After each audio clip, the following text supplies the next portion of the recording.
Alors bonjour professeur. Encore bonjour. Nous sommes ravis de vous avoir parmi nous à nouveau. Oui. Et alors aujourd'hui on va parler de l'AVC. Ok. C'est quoi l'AVC de façon brève? Déjà l'AVC c'est une maladie cardiovasculaire. Une maladie qui attaque le système nerveux, qui attaque les cellules, qui crée des problèmes, qui paralyse l'organisme. Parfois ça conduit même au décès. Donc on comprend que c'est l'accident vasculaire cérébral. Et concernant cette maladie, quelles sont les causes de cette maladie? Oui, nous avons eu des cas ici, comme je vous dis que je suis dans un secteur où il y a plusieurs personnes. Nous avons eu des gens qui ont fait l'accident par exemple à l'Arcelou. Ils ont eu une partie des veines qui est coupée à l'intérieur, ça a causé l'AVC. Nous avons eu des gens qui ont eu ce que nous appelons ici l'alimentation, une mauvaise alimentation. Il y a des choses qu'on interdit de consommer et finalement ils ont eu l'AVC. Nous avons eu des gens aussi qui ont eu ce que nous appelons ici des traumatismes. Donc quelqu'un qui va comme ça, il est tombé dans le groupe des anarcheurs, on lui a pris beaucoup d'argent, il est resté comme ça en réfléchissant beaucoup, il a eu l'AVC. On a eu des gens qui sont allés dépenser des millions pour épouser une femme. Il est venu mettre la femme à la maison. En 3-4 jours, la femme commence à l'expliquer les choses en espagnol. Il ne comprend pas. L'AVC la craque. Pourquoi? Parce que quand vous vivez en harmonie, il y a ce que nous appelons un bon succès. Nous avons eu des gens ici qui consomment beaucoup d'alcool, qui consomment trop de cigarettes, qui ne s'alimentent pas bien, qui font aussi beaucoup de drogue. Ça peut maintenant créer le problème au niveau du cerveau. C'est comme ça qu'ils sont attaqués de l'AVC. Nous avons eu aussi des gens ici qui ont avalisé dans les tontines, dans les réunions. Ils sont là-bas, quelqu'un bouffe une cotisation, lui avalise que si la personne n'est pas là, il va rembourser. Mais finalement, la personne disparaît. L'excès de réfléchir, il a l'AVC.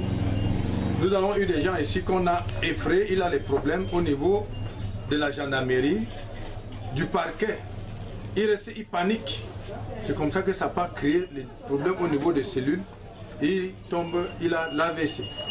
Nous avons eu aussi également les gens qui ont eu ce que nous appelons des déceptions entre les amis, entre la famille. Imaginez un enfant que vous avez accouché, vous misez sur un enfant, il ne vous rend pas visite à un certain âge, il s'en fout. Tu entends que ton enfant est monté là-bas en boîte, il est de l'eau cocoté en héros.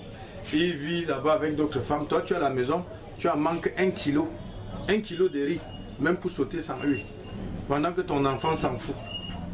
Hein? Tu prends ce souci, les soucis, si tu n'as pas la foi que Dieu est le meilleur, tu vas attraper l'AVC. Pourquoi? Parce que c'est une maladie que quand les gens avaient, parfois on disait que c'est la sorcellerie. C'est une maladie mystique. Non. Nous avons constaté aussi les gens qui entrent dans les toilettes publiques.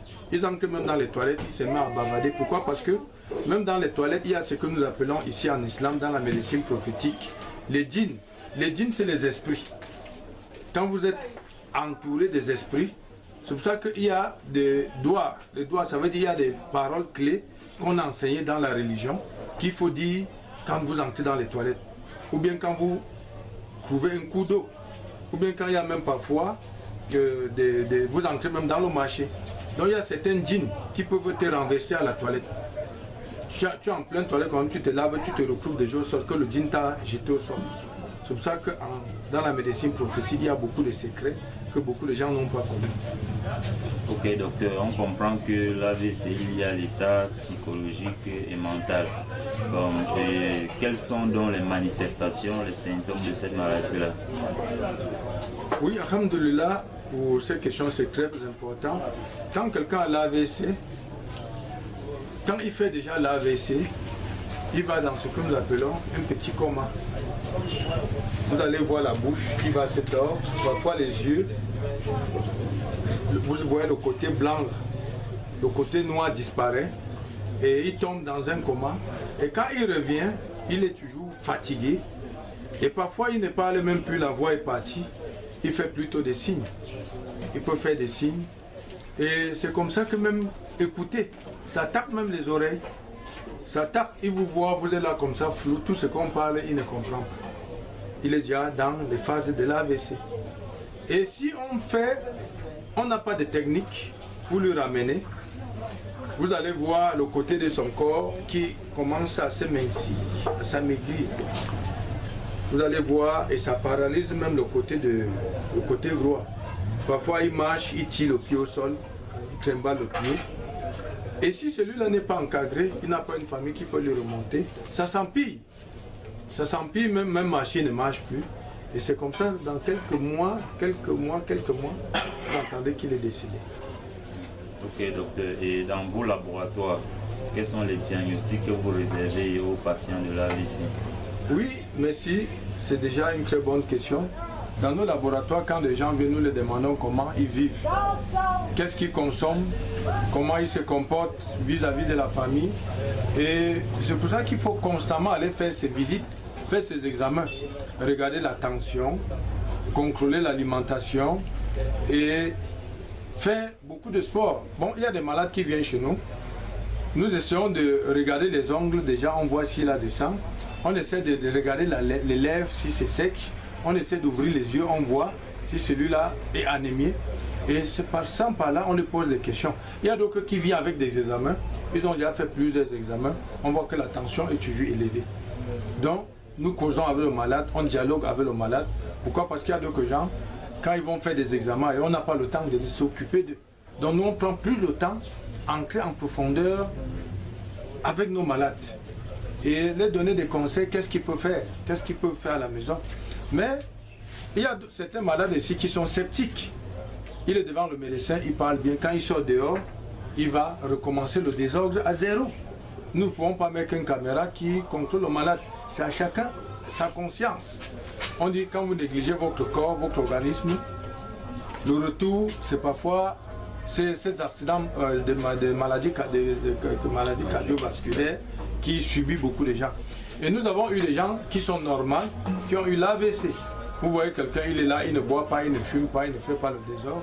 Mais comme il ne contrôle pas la tension, il tombe dans l'AVC. Donc nous faisons des diagnostics, pas des conseils, et parce que d'autres médecins ont fait, on joue à ça et on retrouve vraiment de très bons diagnostics. Oui, docteur, concernant le traitement, puisque quand une personne fait l'AVC, cela nécessite un traitement d'urgence. Oui. Et dans vos laboratoires, comment est-ce que vous vous prenez puisqu'il s'agit de la médecine naturelle? Oui, je vois dans mon village, quand quelqu'un venait avec l'AVC, quand quelqu'un faisait déjà l'AVC, mon grand-père prenait les aiguilles, il perçait les doigts de ce malade, parce que il faut percer tous les 10 doigts, et venir sur les 2 oreilles aussi, percer. Là maintenant, le sang qui a fait une pression artérienne dans les artères, ça commence à se libérer. Pendant ce temps, la personne respire, la personne soupire, la personne doit avoir une guérison à 80%. Et là maintenant, nous mettons la personne sur un traitement qui peut boire des tisanes avec de la menthe. La personne peut prendre une tisane avec du citron. La personne peut prendre aussi de l'eau chaude. Mais quand on n'a pas encore fait ce traitement dans des quartiers, les gens ont fait des erreurs. Quand quelqu'un a déjà l'AVC, il vient chez nous.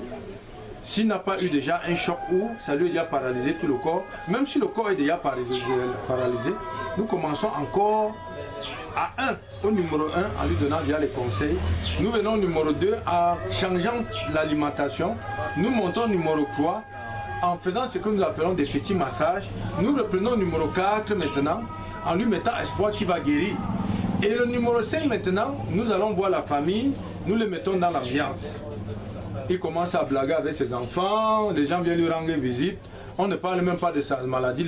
Quand les gens viennent lui rendre visite, parce que quand vous arrivez à côté d'un malade, il est malade, vous commencez à dire « Ouais, malchance, qu'est-ce qui est arrivé à mon frère? Les seuls frères que j'avais, vous ajoutez sa maladie. » Mais si vous arrivez là-bas, vous lui faites savoir que ça va aller, c'est une petite maladie. Et en quelques mois, 1, 2, 3 mois, il retrouve sa guérison. Mais pas à 100%. Il peut retrouver sa guérison à 70%, à 90%, même pas à 95%. Je dis que 100% non. Pourquoi? Parce que ça a déjà créé, ça a déjà laissé des séquelles dans le corps. Mais si vous menez une vie saine, vous êtes un homme spirituel, vous pouvez retrouver la guérison à 100%. Ok, donc on comprend que la guérison à 100% est difficile pour ces patients. Oui, c'est très difficile. Et quels sont donc les conseils que vous ajoutez à cela aux patients et les mesures préventives? Merci beaucoup. Merci beaucoup pour cette question. Les conseils que nous pouvons donner, il faut d'abord être un homme spirituel et il faut savoir minimiser les problèmes. Il faut éviter de considérer tout ce que les gens vous font et il faut vivre il faut vivre dans un milieu où vous simplifiez les problèmes de tout un chacun. Il ne faut pas être prêt à intervenir pour tous les problèmes. Donc quand il y a un problème qui subit dans la famille ou bien on vous annonce quelque chose, il faut éviter de choquer. Il faut d'abord aller à la source. Parce que on a vu des gens qui donnent des fausses informations, qui créent des problèmes aux gens. Donc il faut éviter d'être celui-là qui est prêt à s'agiter, à intervenir, à gronder, à menacer, à être malhonnête vis-à-vis de ces créatures. Donc c'est un homme qui doit être humble avec les gens. Je pense qu'avec ça, vous serez épargné non seulement de l'AVC et de beaucoup de problèmes. Pourquoi? Parce que nous on a vu des gens aujourd'hui, des jeunes, qui passent le temps à voir des films des Chinois, de voir des films de Schwarzenegger. Ils se comportent comme des films, alors que les films c'est des montages. Pas la réalité. Ce n'est pas une réalité. Il y a des gens qui voient le catch, ce n'est pas des réalités. Ils viennent pratiquer ça dans les quartiers. Et ils créent des problèmes. Parfois même vous voulez taper quelqu'un, il tombe, même s'il n'est pas mort. La peur, hein? Vous êtes traumatisé, parfois vous chutez même avant celui qui est tombé. Donc il faut éviter d'imiter ce que les gens font, ce qu'on appelle le folklore. Donc il faut vivre une vie spirituelle. Je pense que vous n'aurez pas l'AVC. Et les mesures préventives pour nous qui ne souffrons pas encore de l'AVC? Il faut éviter de fumer, il faut éviter l'alcool, il faut éviter de conserver les urines, il faut éviter de mettre un slip qui serre, mettre encore le short qui serre, porter un pantalon jean qui serre et ajouter une ceinture qui serre. Ça c'est un braquage organique. Donc le corps doit être libéré. Assalamu alaikum wa rahmatullah. Wa alaikum salam.